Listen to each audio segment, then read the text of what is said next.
Data analytics is a key part of the future applications and how IT and OT data would come into play.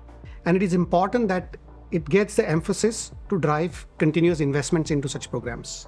We have been helping our clients to measure and define the impact these initiatives are making. Some of the initiatives which have delivered $1 million plus savings include vision analytics by eliminating defects in line, virtual twins by setting up lines faster and error-proofing the processes by augmenting technicians, digital twins by improving the productivity and helping faster product tech transfers, digitizing the batch release process, shortening the batch release times by nearly 25%, temperature tracking of products through manufacturing and distribution network, fully digitized and secured greenfield factories of the future.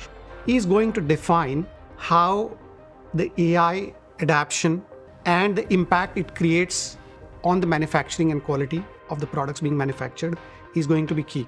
Life sciences industry is something that every aspect of digitization that we do to manufacturing and quality processes at the end affects in a positive way patient at the end of the supply chain. That is something which drives passion for us.